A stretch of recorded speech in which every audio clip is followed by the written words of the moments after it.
दादा, प्रत्येक ठिकाणी आपण कार्यक्रमाला जात आहात, मात्र कार्यकर्त्यांचा आग्रह असतो की फेटा बांधला गेला पाहिजे. आपण फेटा बांधत नाही आहेत, त्यामागे कुठचा संकल्प आहे का? काल या ठिकाणी मोहोळ तालुक्यातील कार्यकर्त्यांनी त्यांच्या भावना व्यक्त केल्या आणि त्यांच्यासमोर बोलत असताना आदरणीय मराठा समाजातील सर्व कार्यकर्त्यांनी मला प्रश्न काही विचारले, त्यांचं उत्तर मी दिलं. परंतु मी या ठिकाणी त्यांच्यासमोर संकल्प घेतलेला आहे, जोपर्यंत मराठा आरक्षणाचा प्रश्न सुटत नाही, मार्गी लागत नाही, तोपर्यंत मी फेटा घालणार नाही. या ठिकाणी उद्या निवडून आल्यावर सुद्धा मी फेटा घालणार नाही, अशा पद्धतीचा मी संकल्प केला आहे. मराठा आरक्षणाचा प्रश्न संपल्यानंतरच मी त्या ठिकाणी फेटा घालणार. कर्नाटकमध्ये भाऊ नेहा हिरेमठ नावाची एक मुलगी आहे, तिची निर्गुण हत्या त्या ठिकाणी करण्यात आलेली आहे. कशा पद्धतीने बघता या प्रकरणाकडे? नेहा हिरेमठ या हिंदू लिंगायत परिवारातील एका कॉलेजमधील मुलीची फैयाज शेख नावाच्या एका जिहादीने जी लव जिहादच्या मानसिकतेने हत्या केलेली आहे, त्याचा मी निषेध करतो.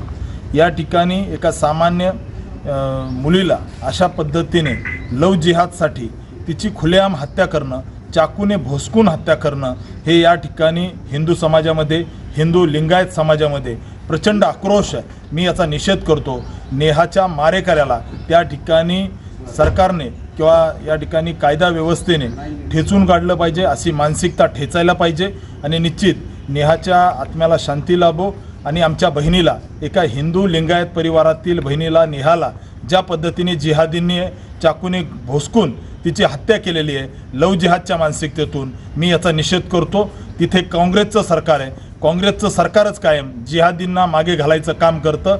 या असणाऱ्या फैयाज शेखला, जो नेहाचा मारेकरी आहे, त्याला तात्काळ त्या ठिकाणी शासन झालं पाहिजे, फाशीवर लटकवलं पाहिजे, ही मी मागणी करतो. या ठिकाणी MIMनं उमेदवार दिलेला नाही आहे, कशा पद्धतीनं बघता? कारण मागच्या काही दिवसापासून चर्चा सुरू होती की MIM उमेदवार देणार, मात्र उमेदवार देणार नाही, अशा पद्धतीची भूमिका MIMनं घेतलेली आहे. मुळात या ठिकाणी अशा पद्धतीने कायमच काँग्रेसची मानसिकता ही त्या ठिकाणी जिहादी लोकांना सोबत घेणं ही राहिलेली आहे. आणि MIMने ज्या पद्धतीने इथं उमेदवार दिला नाही, इथं फतवे निघायला लागलेत, मशिदीमधून फतवे निघायला लागलेले आहेत की काँग्रेसला पाठिंबा द्या. त्या ठिकाणी MIMला फतवेचं पालन करण्यास सांगितलेलं आहे. त्यामुळे निश्चित या ठिकाणी इथली जनता जाणते, इथला हिंदू सगळं जाणतो. त्यामुळे ह्या फतव्यांच्या विरोधात इथला समाज सगळा एक होईल आणि मोदीजींनाच्या मागे उभा राहील.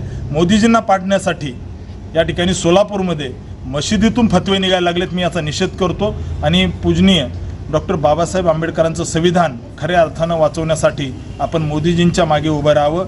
हे अशा पद्धतीने जे फतवे काढून संविधानाला जे खुलं आव्हान देण्याचं काम हे काँग्रेसचे लोक करतायत. मशिदीमधून फतवे निघतायत मोदीजींना हरवण्यासाठी. या सोलापूरमध्ये त्या ठिकाणी वेगवेगळे लोक फिरतायत, याचा मी निषेध करतो. मौलवी फिरतायत की मोदीजींना हरवायचे म्हणून फतवे निघायला लागलेत. वेगवेगळे उर्दूचे पत्रक घराघरात जायला लागलेत. त्यामुळे मी या सगळ्या गोष्टीचा निषेध करतो. अक्कलकोटमध्ये अतिवृष्टी झालेली आहे आणि काही भागामध्ये दक्षिणच्या देखील अतिवृष्टी झालेली आहे, काय मागणी असणार आहे? अक्कलकोटमध्ये जे अवकाळी पाऊस झाला आहे, मी सरकारला, प्रशासनाला विनंती करतो, तात्काळ पंचनामे करून अक्कलकोटमध्ये जे नुकसान झालं आहे किंवा दक्षिणमध्ये जे काही नुकसान झालं आहे अवकाळी पावसाने, या ठिकाणी निवडणुकीचा विचार न करता ज्यांचं कोणी नुकसान झालेलं आहे अशा शेतकऱ्यांना तात्काळ नुकसान भरपाई दिली पाहिजे. त्यांना त्या ठिकाणी तात्काळ ज्या काही सुविधा आहेत त्या दिल्या पाहिजे.